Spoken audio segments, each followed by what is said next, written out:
Alors, quand Micha m'a proposé de venir parler du 7 octobre, il m'a forcément proposé un sujet. Je lui ai dit, je comprends rien. Il m'a dit, c'est pas grave. De toute façon, ce qui m'intéresse, c'est la façon dont tu réagis par rapport à ce que je propose. Donc, ça m'a libérée de tout. Ce qui fait que je vais essayer de respecter quand même un petit peu la trame, mais si ça correspond pas au titre, vous m'excuserez. La première chose avec le 7 octobre, moi, qui m'a marqué, c'est que pour moi, c'est une explosion totale des lignes temporelles. Autrement dit, il n'y a pas seulement le fait que ça renvoie à la Shoah, ça détruit surtout un état du monde. Plus jamais ça, c'était une croyance. Bien entendu, pour que quelque chose ne se reproduise pas, il faut lutter contre. Donc peut-être que plus jamais ça, c'est même un mot absurde dans un monde humain. Il n'empêche, c'est un mot qui avait suscité pour moi une croyance extrêmement forte et une croyance en l'homme, une croyance en la capacité de l'homme non seulement de s'élever, mais de ne pas retomber et de conserver cette élévation, de le transmettre aux générations.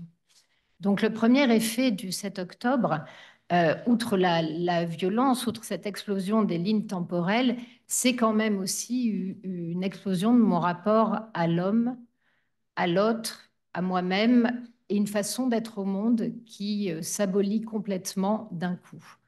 La deuxième chose qui était très angoissante, c'est que le 7 octobre n'est pas derrière nous, c'est pas une date qui s'éloigne dans le temps, c'est une date qui se rapproche en permanence parce que c'est une date qui aujourd'hui est devant nous.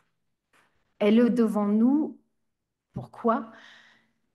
Tout simplement parce qu'il n'y a pas eu que le 7 octobre, il n'y a pas eu que le massacre. Il y a eu la réponse du monde civilisé.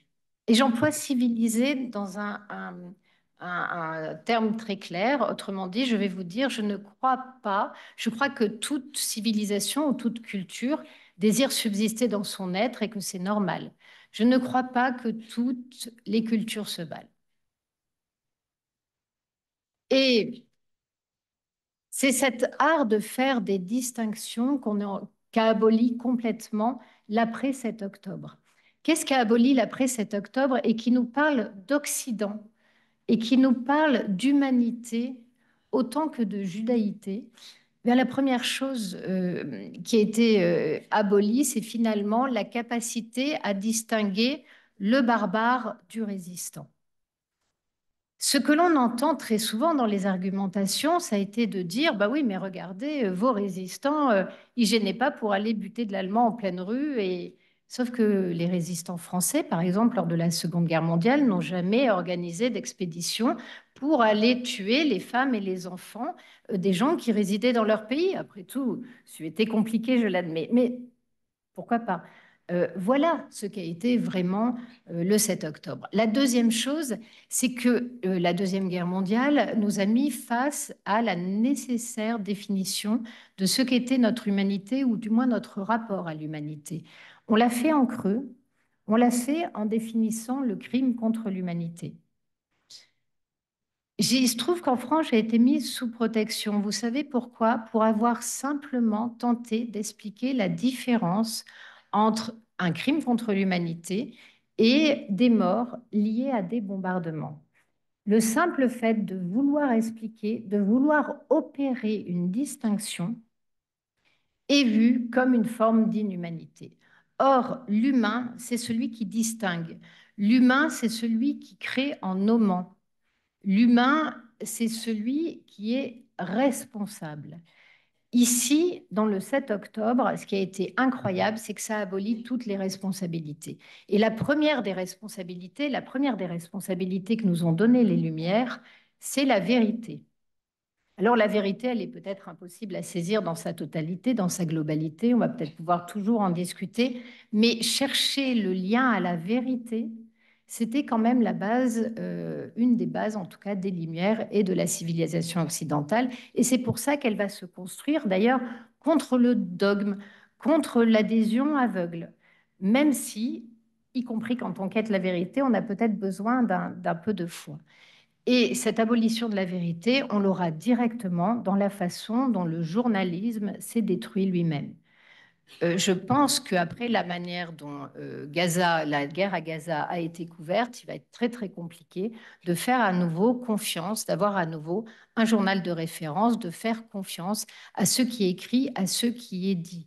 Le problème, c'est que quand vous employez des mots aussi forts que génocide, que famine, qu'apartheid, alors qu'en fait ce n'est basé sur rien et que c'est repris uniquement parce que la puissance de ces mots vous dote celui qui les emploie lui-même de la toute-puissance, vous savez que quelque chose est pourri et c'est pas qu'au royaume du Danemark que c'est en train de se passer.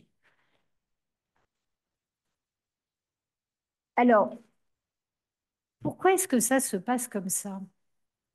C'est parce que cela fait quand même un certain temps que nous assistons à un effondrement de cet Occident et à son abandon en fait des lignes qui le définissent. Sauf qu'en face, vous avez un projet totalitaire qui est peut-être complètement fou, mais qui, à la différence du fantasme hitlérien, s'appuie, lui, sur des invariants culturels extrêmement forts. La différence que nous avons en face de l'islamisme, c'est que nous sabotons nos invariants. J'ai trouvé vraiment très intéressante votre communication parce qu'elle rejoint parfaitement la mienne sur la manière dont on a détruit petit à petit les capacités de résistance, par exemple, d'un État que je connais bien, qui est l'État français. Et ça va commencer, et ça commence bien avant le 7 octobre. Quand vous travaillez sur l'islamisme, vous vous rendez compte que les intellectuels, je ne vous parle pas du bourrin qui va casser la gueule d'un juif dans l'école de banlieue. Non, non, je vous parle des intellectuels, de ceux qui préparent le terrain et de ceux qui vont ensemencer notre gauchisme culturel. Ils vont partir de l'idéal. Ils vont vous dire, mais regardez, ces Français, ils ont un idéal d'égalité. Voyez la réalité. Les femmes sont moins payées que les hommes. Et ça marche, hein. Vous prenez un gamin de 20 ans et derrière, vous lui dites, tu vois, en fait, l'idéal qu'on te vend, c'est pour te manipuler. On te fait croire, ça n'existe pas. Mais il n'y a jamais personne qui dit à ces gamins qu'on tente de manipuler, eh bien si, l'idéal est fécond, parce que prend simplement les réalités qui sont générées entre un pays dans lequel on met par exemple l'égalité homme-femme, l'égalité entre les races au cœur de la matrice citoyenne. Autrement dit, c'est le pilier fondateur de votre société politique. Regardez quelles conditions ça a très concrètement sur la condition des femmes, sur leur aptitude à poursuivre le bonheur, sur leur capacité à choisir le métier qu'elles vont exercer, etc., etc. Ça ne veut pas dire que la vie est un long fleuve tranquille, mais ça veut dire que pour imparfaits que soient nos idéaux, ils produisent des réalités. Vous prenez maintenant un pays comme l'Afghanistan qui explique que la femme, on ne sait même pas si d'ailleurs elle a un statut, et vous regardez très concrètement ce que cela donne sur place. Ça, autre exemple, par exemple, qui vous permet vraiment de détruire un pays. Et ça, on l'a vu à de nombreuses reprises. Dernièrement, par exemple, le recteur de la Grande Mosquée de Paris et le candidat à la mairie de New York, son dernier discours, je ne sais pas si vous vous en souvenez, il dit oh ben oui, le 11 septembre, ça a été dramatique, mais moi, je m'en souviens surtout parce que après, ma tante, elle n'osait plus porter le hijab dans le métro, on l'a regardé mal. Donc, vous avez d'un coup 3000 morts qui sont annihilés pour un mauvais regard d'une femme qui porte quand même un signe qui explique, un, que la femme est impure, deux, qu'elle mérite son infériorisation, et trois, qu'elle est un sexe sur pattes voué à la reproduction, et c'est bien pour ça qu'il faut qu'elle reste à la maison. Quand vous mettez ça ensemble, est-ce que vous vous rendez compte ce que ça signifie pour un peuple de s'entendre refuser le respect des morts, de voir son deuil piétiné pour mettre en valeur non pas les assassins, ils ne sont pas stupides à ce point, mais en tout cas la forme de culture qui a généré ceux qui aujourd'hui justifient leur assassinat. Ce qui est intéressant, c'est que finalement, face au 7 octobre, il eût pu avoir un réflexe solidaire, tout simplement parce que, par exemple, quand les gens viennent vous voir et vous dites ah ben merci, vous vous battez pour nous. Ah mais pas du tout. Je peux vous jurer que les gens ne se battent jamais pour les autres. Enfin si, Ils se battent pour les autres. Mais s'ils se battent pour les autres, c'est parce que s'ils se battent aussi pour eux, ils se battent aussi pour leurs enfants. Et qu'il est très surprenant face au 7 octobre d'avoir des gens qui vous disent, mais c'est parce que tu es juive que ça t'intéresse. Vous avez envie de dire, ah bon, parce que quand on étrangle des enfants à main nue, probablement devant les mères, quand on commet tout ce qui a été commis le 7 octobre, vous ne vous sentez pas concerné? Ça ne s'adresse pas à vous? Et si vous voulez avoir une réaction un petit peu différente et sortir un petit peu de cet entre-deux, il y a quelque chose qui marche très très bien. C'est vous regardez les gens et vous leur dites, bah écoutez, ça tombe bien, il se trouve qu'on est en train de ramener plein de Palestiniens en France. Les trois quarts du temps, ceux qui peuvent sortir, je vous garantis qu'ils ont des liens très forts avec le Hamas. Eh bien, entre un juif pour voisin et ces nouveaux martyrs de la paix que nous allons installer chez nous, vous choisissez qui comme voisin? Je vous garantis que les gens ne vous répondent pas, ils baissent les yeux. Au moment où ils baissent les yeux, ils ont répondu à la question et c'est pas le Palestinien. Et il est très important de faire ce travail-là parce qu'en fait, il y a une telle propagande de l'autre côté et une telle peur de se positionner que si vous n'amenez pas les gens à se décaler un petit peu et à prendre une partie de la peur, c'est pas bien, je suis d'accord. Mais dans la vie, le réel, il n'est pas toujours tendre, il n'est pas toujours gentil, il n'est pas toujours gratifiant. Et enfin,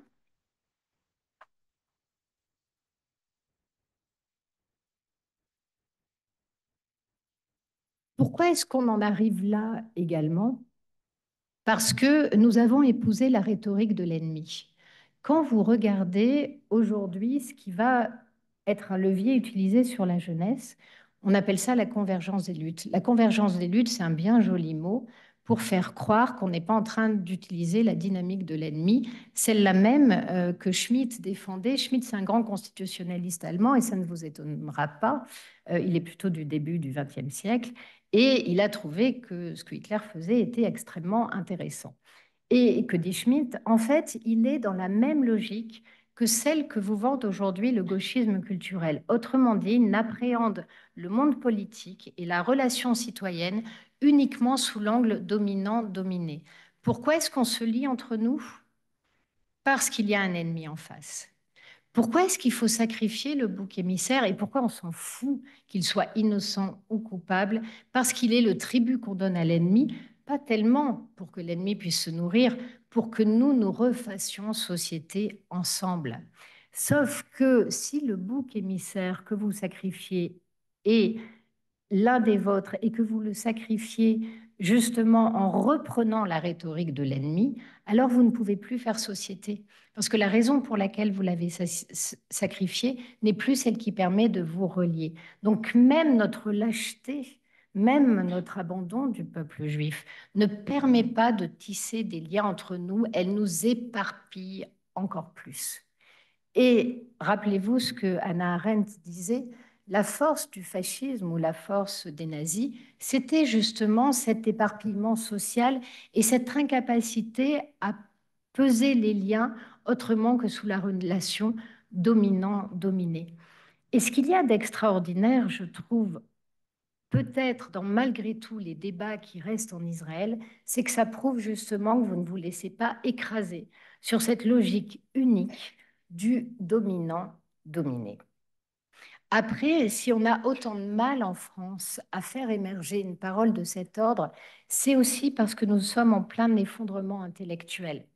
On parle énormément des journalistes. Pourquoi est-ce que les journalistes n'ont plus vraiment de lien à la réalité, de lien à la vérité? Tout simplement parce qu'aujourd'hui, c'est un métier de pauvre, c'est un métier de précaire, c'est un métier de prolétaire. Mais c'est un métier qui fait rêver. Donc, vous avez des tas de gamins qui vont faire beaucoup, beaucoup d'études, qui vont se retrouver en poste et qui, là, vont vivre des situations vraiment difficiles. Qu'est-ce qui leur reste comme pouvoir? Eh bien, le pouvoir du militantisme. Le seul pouvoir qu'ils peuvent avoir n'est plus le lien à la vérité, mais la capacité à servir un maître qui sera peut-être un futur dominant. C'est dans tout ce nœud qui est en train de se faire que nous sommes en train de perdre notre âme, notre identité, et que peut-être parce que nous, l'adversité, eh bien pour l'instant, nous la détournons sur vous, nous ne sommes pas en train de nous reconstruire en tant que peuple. Vous êtes un peuple debout, vous avez un peuple qui a un avenir, tout simplement parce que vos ennemis ont oublié qu'être à l'image de Dieu, c'est être un créateur aussi, pas seulement un conservateur. Tu es venu finalement nous questionner en nous parlant de la vérité. Qu'est-ce que c'est que cette vérité? Parce que la principale critique qu'on nous fait à nous, les journalistes, euh, c'est qu'on ne se bat pas assez pour expliquer au monde entier comment on a raison, comment on est dans la vérité, comment il n'y a pas de génocide, comment il n'y a pas de famine, comment on ne fait rien pour ça. Et beaucoup de juifs de diaspora viennent pratiquement nous accuser de les laisser livrer à eux-mêmes sans apporter les réponses. Et moi, je pose la question, mais c'est quoi cette vérité? Est-ce qu'il y a une vérité réellement? Parce que quand on doit couvrir un conflit, qui n'est pas un conflit en Bosnie ou un conflit en Chine ou sur la frontière du Tibet, non, qui est à la maison, qui est chez nous. Alors la vérité, elle devient bizarre tout d'un coup. C'est pas la vérité parce que je peux pas être objectif. Il n'y a pas d'objectivité en nous quand on vit ce conflit. On peut être objectif et mentir, on peut se tromper de façon extrêmement sincère. La vérité, c'est tout simplement que les mots ont un sens et ont une définition, d'autant plus quand ce sont des mots liés à un système juridique. Et il se trouve que, parce que le mot le plus important dans toute cette histoire, c'est génocide. Et parce que la manière dont on déshumanise, et c'est en plus c'est un mot extrêmement pratique parce qu'il vous permet de déshumaniser tous ceux qui vous ennuient, et il peut aller au-delà, largement au-delà du peuple juif, le terme de génocidaire. Mais génocide, ça a une définition extrêmement précise. D'abord, c'est un chiffre. Et enfin, c'est pas qu'un chiffre, justement, mais reconnaissons quand même qu'en 2 ans de guerre, quelque part, 2 ans de guerre dans un endroit en plus extrêmement resserré, ben, les Israéliens sont pas bons. N'importe quel abruti autour d'eux aurait fait 4 fois plus de morts. Nous, quand on a conquis Mossoul, quand on est allé se battre en Syrie, en Irak, vous croyez que tous les jours on nous disait le nombre de morts? Vous croyez qu'on le connaît? Allez dans la rue, demandez à n'importe qui combien la guerre en Syrie a fait de morts. Et puis en plus, si jamais il a une réponse, dites-lui, eh, au fait, vous savez le ratio combattants-civils? Bien sûr qu'ils ne le connaissent pas. Alors qu'ils le connaissent en Israël, mais de Ils ne le façon connaissent pas ou délirante. ils ne veulent pas le connaître? Non, parce que tout le monde se fout de la Syrie, no Jews, no news. Pourquoi est-ce qu'il c'est intéressant en Israël? Ce qu'il faut voir, c'est l'amplitude du mensonge. Vous avez par exemple un élu communiste qui est venu à la télé et qui a expliqué ah bah, il y a eu 500 000 morts. Vous en avez un autre qui est arrivé qui a dit qu'il y a eu 272 000 morts. Et tout le monde se fout, c'est-à-dire même si vous rectifiez un mensonge énorme, il ne sera pas coûteux pour eux. Ce qui est intéressant, c'est qu'en fait, un mensonge est d'autant plus partagé qu'il n'est pas coûteux et une vérité s'effondre quand elle est coûteuse. Oui. Et tout simplement parce que quand une majorité dit des horreurs et fait les mêmes erreurs, eh bien, elle s'absout en cœur. Alors que le dissident qui vous a dit la vérité, eh bien, vous n'avez qu'une seule envie, c'est de l'éliminer. Céline, merci beaucoup. Juste une précision. Non, non, une petite précision. C'est important.